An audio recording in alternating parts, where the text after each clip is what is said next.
Have you ever found yourself unusually bothered by someone's behavior? You know, that moment when your reaction feels almost disproportionate to what they actually did. If you think about the last time you felt intensely triggered by someone, perhaps a friend, family member, even co-worker, there's something particularly irritating about them that just gets under your skin in a way that others just don't. Can you recall that feeling right now? When you look at Joe Budden's journey from artist to hip hop's most vocal critic, you're witnessing something that's likely operating in your life right now. Your strongest judgments aren't actually about others at all. They're mirrors reflecting the exact parts of yourself you've been working hardest to deny. This isn't about Joe, it's about all of us. Think about your own reactions to people. Have you noticed how some behaviors trigger you more than others?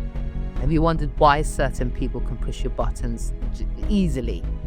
Today, I'm going to show you how this unconscious projection mechanism influences your relationship, reactions, and self-understanding, and more importantly, how recognizing it can transform your triggers from sources of frustration into pathways to freedom and wholeness. So let's explore 3 powerful truths about projection that could completely transform how you understand your judgments and reactions. So first, let's understand your harshest judgments are actually self-portraits in disguise. As difficult for some of you that may be, when Joe passionately criticizes artists for their business decisions, relationship choices, or ego-driven behaviors, he's often unconsciously describing patterns that mirror his own documented history. His most viral moments frequently involve him condemning others for qualities that keen observers recognize in his own public persona. And this isn't unique to Joe, it's a universal psychological mechanism called projection.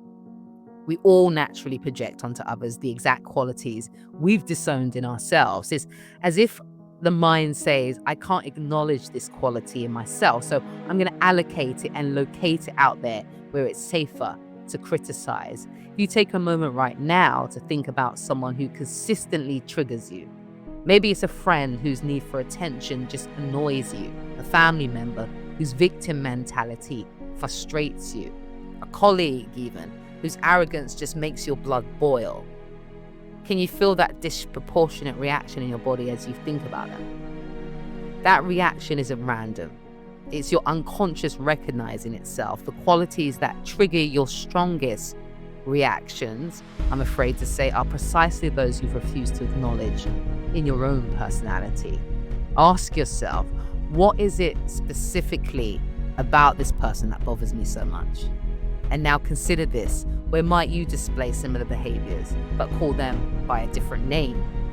That co-worker's arrogance that drives you crazy. If you look closer at where you might display similar behaviors, but call them maybe confidence or self-assurance. That friend's neediness that exhausts you. Examine where you might have similar needs for that validation, you've labeled them, I should say, as seeking connection or being relational. The intensity in your reaction directly corresponds to your level of denial. The more you judge a quality in others, the more likely you've suppressed awareness of it in yourself. This isn't about blame, it's about recognition. My second insight is that your recurring triggers, they create a perfect map for growth, for your growth opportunities. So Joe's repeated criticisms around specific themes, authenticity, loyalty, respect, business acumen, suggest that these present core values or potential or insecurities in his own identity. When these themes appear consistently in his commentary, they reveal not just his values, but potentially his unintegrated qualities. Your reoccurring triggers work the same way. You think about a criticism you've expressed about different people in different contexts. Maybe you frequently notice others being fake, maybe selfish or controlling. These reoccurring judgments aren't random observations, they're signposts pointing you to disown aspects of yourself seeking recognition. So take a moment to reflect on your common criticism. What patterns do you notice?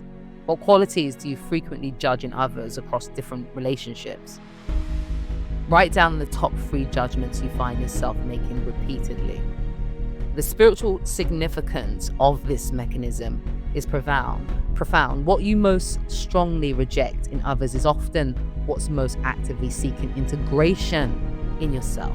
Your judgments aren't obstacles to growth, but essential catalysts, perfect indicators of where healing remains to be done. So have you ever considered that the very qualities you criticize most harshly might be the exact ones you need to acknowledge in yourself to become whole? If you think about it, this doesn't mean you are exactly what you criticize. I'm not saying that, but it does suggest there's a connection, just maybe worth exploring. The third truth about projection is that it creates a specific form of blindness, I should say, to your own patterns. So have you noticed how easily you can analyze others' mistakes? I've been guilty of it too. We're all guilty of it, while remaining oblivious to your own similar behaviors. This isn't coincidence. It's about it. Well, it's the authority trap, a psychological blind spot that expands in different or direct proportion to your perceived right to judge. Joe's position as a cultural commentator has granted him tremendous influence while potentially reinforcing his blind spots. The very platform that amplifies his voice may be diminishing his self-awareness, a paradox that you likely experience in your own areas of expertise or authority, maybe. If you think about an area in your life where you feel particularly knowledgeable or skilled, how might this expertise actually be creating blind spots in your self-awareness? When Joe criticizes artists for ego-driven decisions while defending his own comparable choices as necessary business moves, he's demonstrating this universal tendency to apply different standards to others than to himself. So if you ask yourself honestly, where might you be doing the same thing? Where are you perhaps judging others for behaviors that you justify in yourself with different reasoning, maybe? This isn't unique to Joe. It's happening in your life right now in ways you've likely been unable to recognize. The more certain you feel about others' mistakes, the less likely you are to recognize similar patterns in yourself. And this explains why relationship experts often struggle in their own relationships, while spiritual teachers can display surprising egos, and why those most vocal about others' flaws are often unconsciously describing themselves. And if you notice how this plays out in your own life, how easy is it for you to see others' patterns compared to recognizing your own? Now let's transform this awareness into your power. Understanding projection isn't about self-criticism at all. It's about liberation, ultimately. When you recognize this pattern, you gain the ability to transform your triggers from sources of separation into pathways to wholeness. So first, reframe your triggers as teachers rather than problems. Okay, your judgments aren't character flaws at all. They're precision guidance systems showing you exactly where growth awaits. And that's a good thing. So the next time someone provokes you or provokes that disproportionate reaction from you or in you, try this practice. Pause, take a breath, and ask yourself, what quality am I seeing that might exist within me within me in some form? And this question doesn't diminish your discernment, it enhances your self-awareness. So if you imagine moving through your day with this new perspective, that difficult person, no longer your enemy, but your mirror, revealing exactly where your next evolution awaits. That's power. Their behavior doesn't lose its impact, it gains new purpose as your teacher.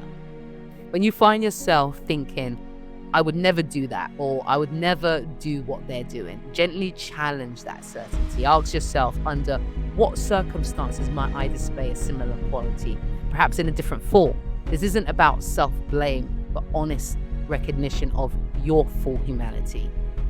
And second, practice conscious projection retrieval with these 3 steps, right? So name the specific quality you're judging. Be precise. Instead of they're difficult, identify exactly what bothers you. They seek attention, they dominate conversations, or they avoid responsibility. Then ask yourself, where might this quality exist in my own life? Perhaps in a different form, maybe. Remember that projection often works through opposites. Okay, so your judgment of someone's neediness might reflect your own disowned need for connection. It works in opposites. And consider how acknowledging this quality might actually enhance rather than diminish your wholeness. What if this disowned aspect contains not just shadow, but also potential gift? So try this practice with one of your current triggers. What specific quality bothers you about them? Where might this quality exist in your own life? How might acknowledging it actually enhance your wholeness? And third, use your emotional reactions as doorways to freedom. The stronger your judgment, the greater potential for liberation it contains. So when you feel the surge of criticism towards someone, recognize it as energy that belongs to you, not them. This energy isn't negative, okay? It's simply seeking conscious expression rather than unconscious projection. Let me share what's possible when you master the art of reclaiming your projections. Okay, imagine if Joe recognized his criticisms not just as commentary on others, but as reflections of his own unintegrated qualities. This awareness wouldn't diminish his insights, but would transform them from unconscious projection to conscious self-reflection, a shift that would enhance rather than reduce his impact.